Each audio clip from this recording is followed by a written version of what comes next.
It was a calm, cool night in a small town in the state of Mississippi, a quiet place where the residents all knew each other, far from the hustle and bustle of the capital. The deserted road stretched endlessly, bordered by fields as far as the eye could see, and the only lights were those of the headlights of an old police car which drove slowly, scanning every corner of the horizon, ready to intervene at the slightest suspicious movement. The silence of the night seemed almost heavy, as if the atmosphere itself was holding its breath. In the patrol car, 2 police officers, Mark Anderson and James Parker, were on duty that night. They had walked the same streets for months, and the routine was becoming heavy. Calls were rare, almost non-existent.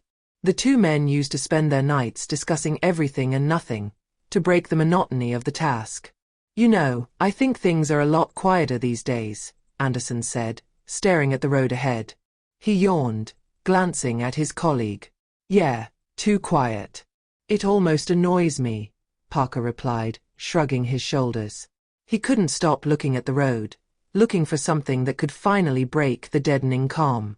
The night seemed too peaceful, and he was tired of standing there, going around in circles, with nothing more interesting to do than routine checks.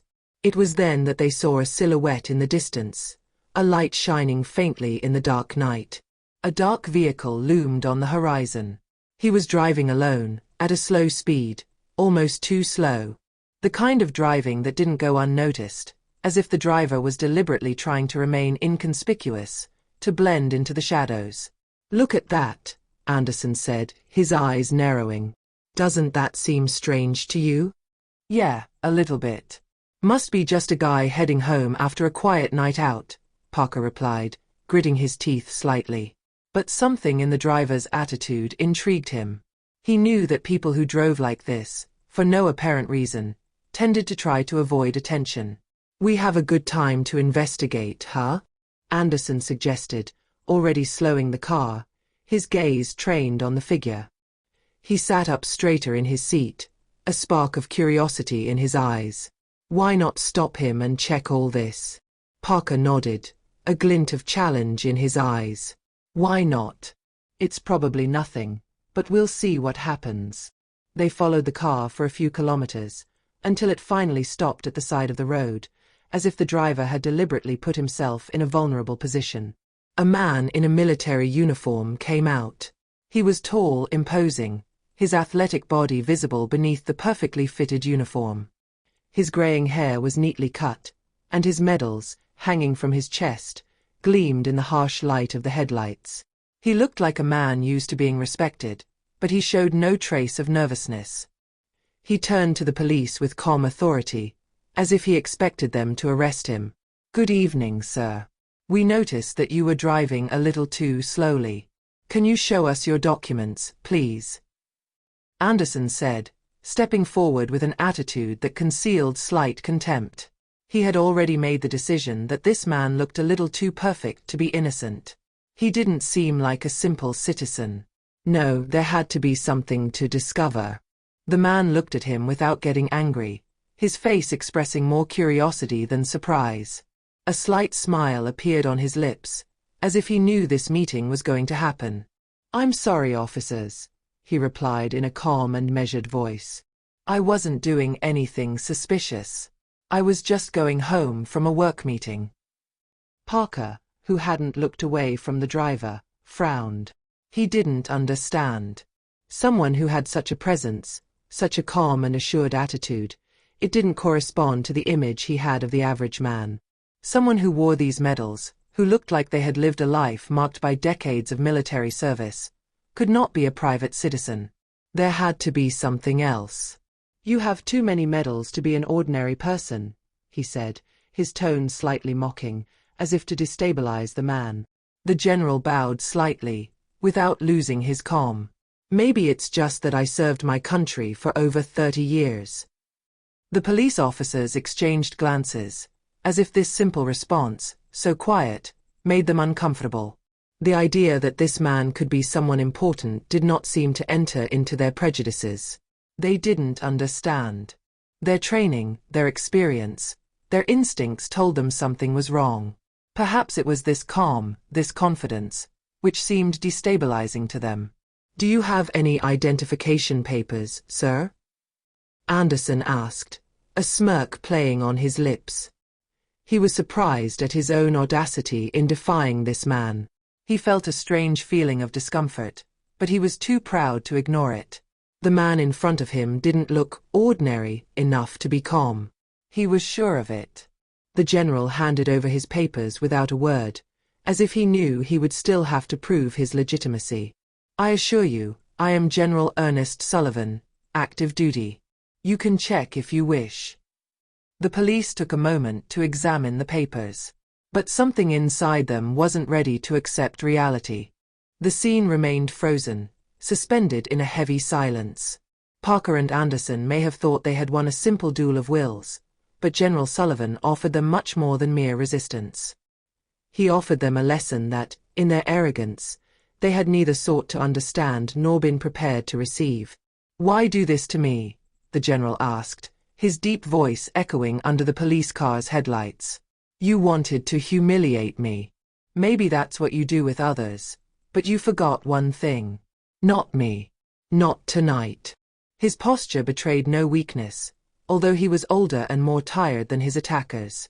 He knew that in this country he was a target, not because of his status, but because of the color of his skin. The police, despite their hesitation and confusion, insisted. Anderson was getting more and more impatient. "Don't waste any more of my time, sir," he said dryly. His words, filled with this baseless authority, only made the situation worse. The general was not ready to let himself be pushed to the limit.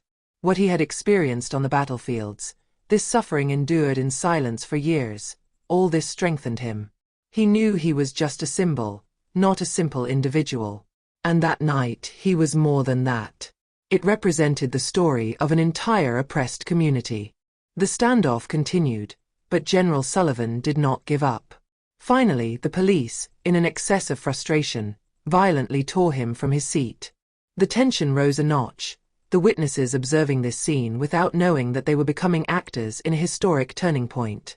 A cell phone recorded the final moments of the confrontation before the brutal arrest. When the news spread, social media exploded.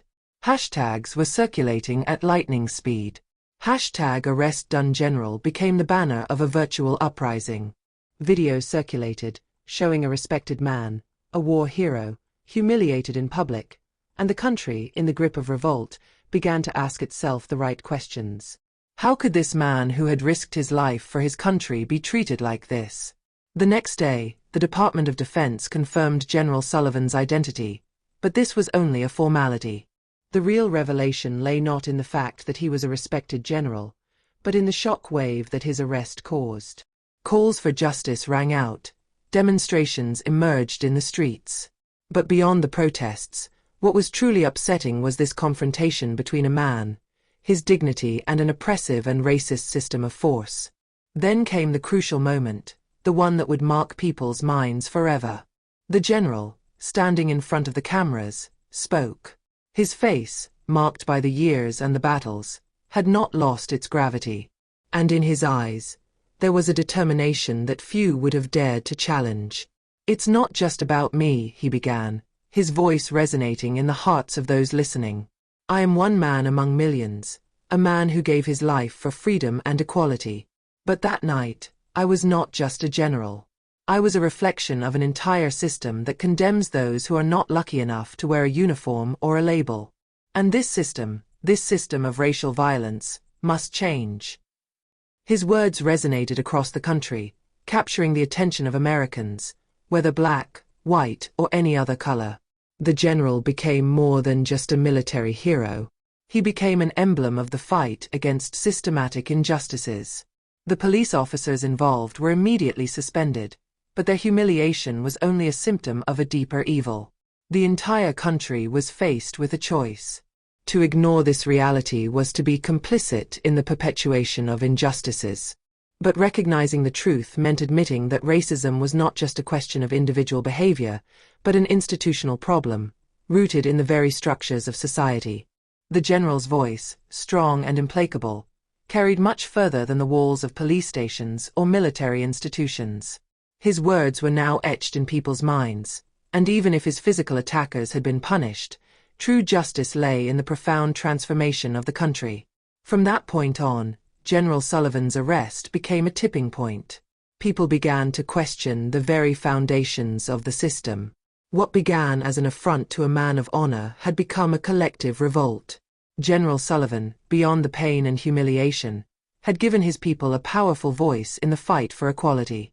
The battle for racial equality had just taken on a new lease of life, and this general's story would become one of the most defining moments in contemporary civil rights history.